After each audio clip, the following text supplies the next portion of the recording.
સ્પર્ધાત્મક પરીક્ષાની તૈયારી કરતા રાજ્યના યુવાનો માટે રાજ્ય સરકારે લોકરક્ષકના વિવિધ સંવર્ગોની સંયુક્ત સીધી ભરતીની પરીક્ષા પદ્ધતિમાં મહત્વપૂર્ણ ફેરફાર કર્યા છે, જે અંતર્ગત અગાઉ લોકરક્ષકની ભરતીમાં શારીરિક કસોટી લેવામાં આવતી હતી અને તેમાં દોડના ગુણ આપવામાં આવતા હતા, જેના બદલે હવે દોડ ફક્ત નિયત સમયમાં પાસ કરવાની રહેશે અને તેના કોઈ ગુણ રહેશે નહીં.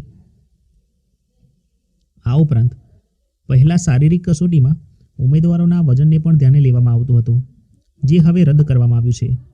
આમ શારીરિક કસોટી હવે ફક્ત ક્વોલિફાઈંગ રહેશે, તેના કોઈ ગુણ આપવાના રહેશે નહીં અને શારીરિક કસોટીમાં ઉત્તીર્ણ થયેલા તમામ ઉમેદવારો ત્યારબાદની ઓબ્જેક્ટિવ ટેસ્ટમાં ભાગ લઈ શકશે. ઉપરાંત અગાઉ શારીરિક કસોટીમાં ઉત્તીર્ણ થયેલા ઉમેદવારોની 100 ગુણની 2 કલાકની MCQ ટેસ્ટ લેવામાં આવતી હતી.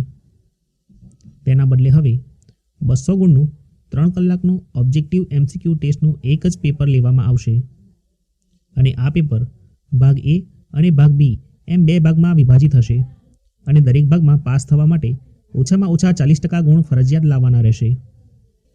લોકરક્ષક બોર્ડ દ્વારા રાષ્ટ્રીય રક્ષા યુનિવર્સિટી અથવા નેશનલ ફોરેન્સિક સાયન્સ યુનિવર્સિટીમાંથી પાસ કરેલા કોર્સ માટે વધારાના ગુણ આપવાની પણ જાણકારી LRDની લેટેસ્ટ નોટિફિકેશનમાં આપવામાં આવી છે.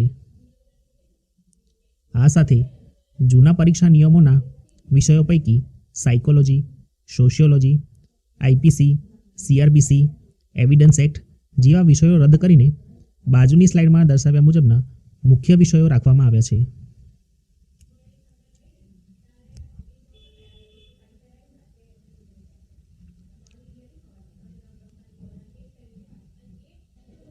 આશા રાખીએ છીએ કે આ વિડીયોમાં દર્શાવેલી માહિતી આપને મદદરૂપ સાબિત થશે. જો વિડીયો પસંદ આવ્યો હોય તો વિડીયોને લાઇક કરો, તમારા મિત્રો સાથે શેર કરો અને આવી અવનવી માહિતી તેમજ વિવિધ સરકારી યોજના વિશે જાણકારી મેળવવા માટે આજે જ અમારી ચેનલ ટેક SK સફરને જરૂરથી સબસ્ક્રાઇબ